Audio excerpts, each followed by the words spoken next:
Hello everyone, it's Tailz from Studio Worldfare here, and I have something new.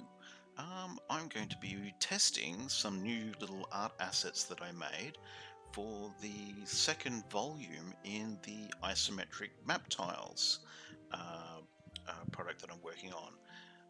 Now, the Isometric Map Tiles, for anyone who doesn't know, instead of a flat planographic map, it uses a 3D perspective point of view that uses a grid, like what you can see on the screen at the moment. So, first, how to set up the grid. In Fantasy Grounds, when you create a new map, go to the grid options, set the grid type to be this little diamond here.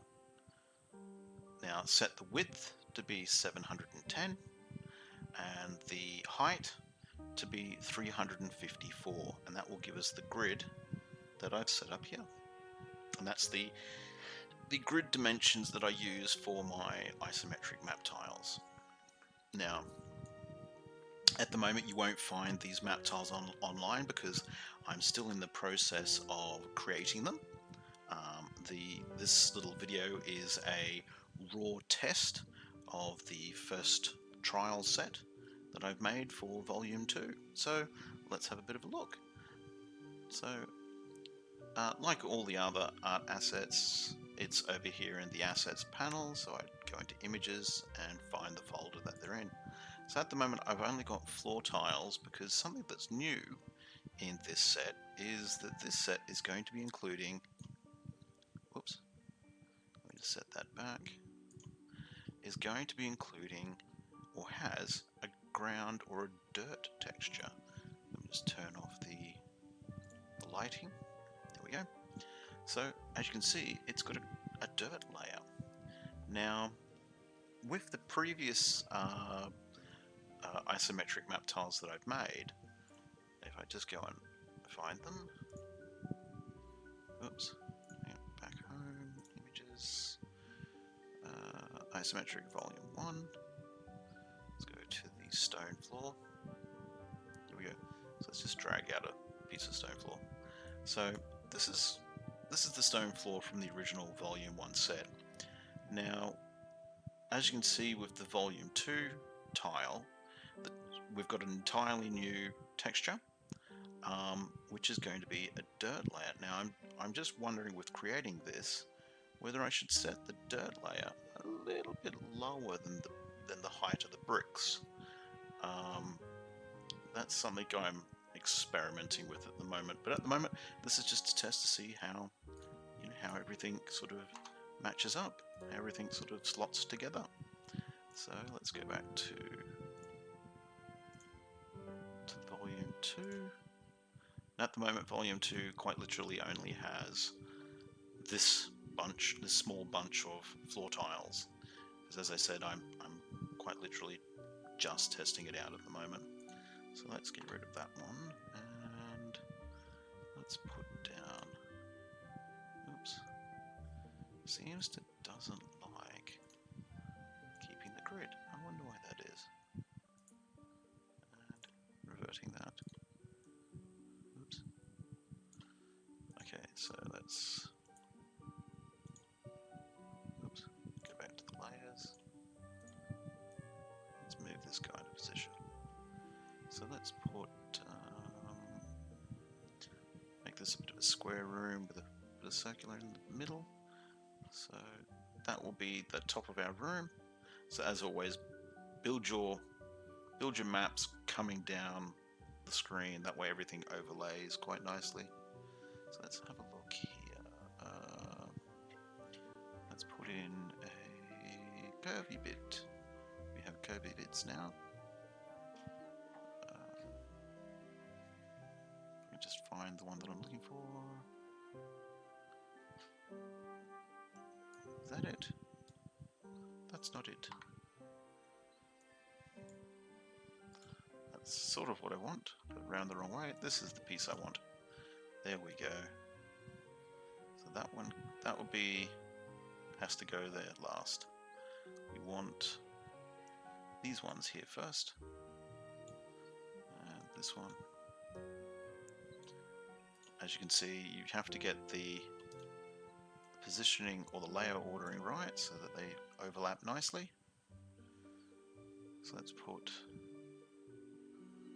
so now we want this one and this one.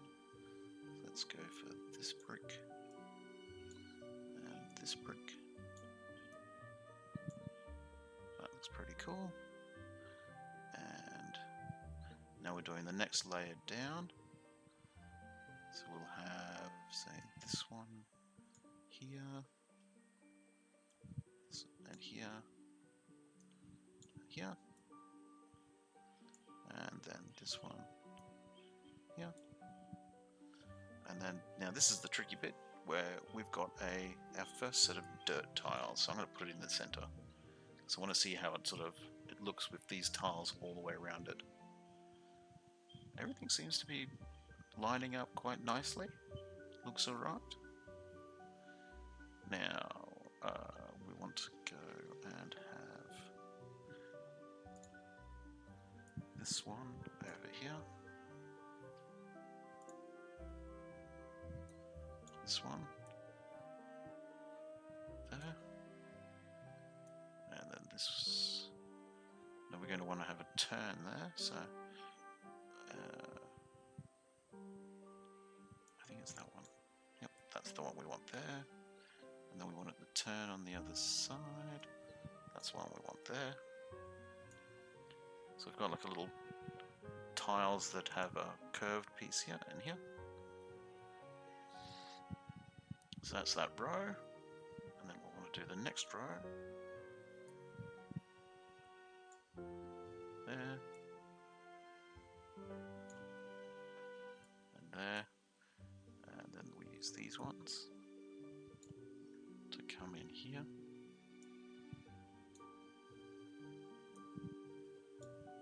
So doing isometric requires a little bit more planning because you want to have things overlaying in the right way.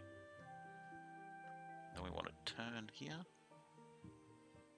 Whereabouts is that?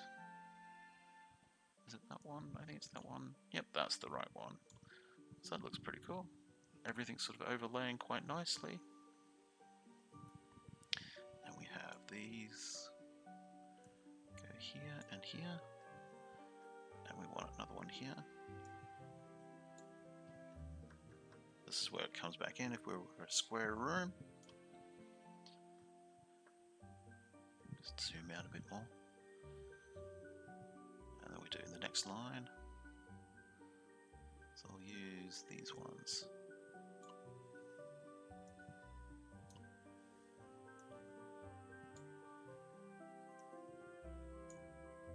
And then the next set we'll go back to these.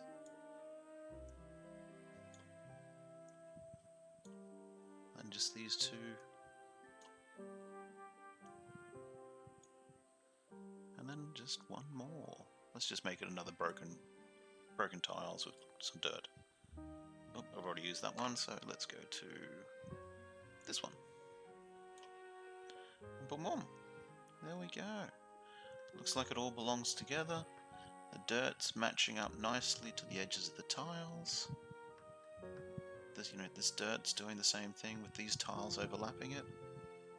Yeah, I'll just hide the grid. There we go. So it's actually looking quite good. I'm quite satisfied with how that's looking. It's coming up quite nicely.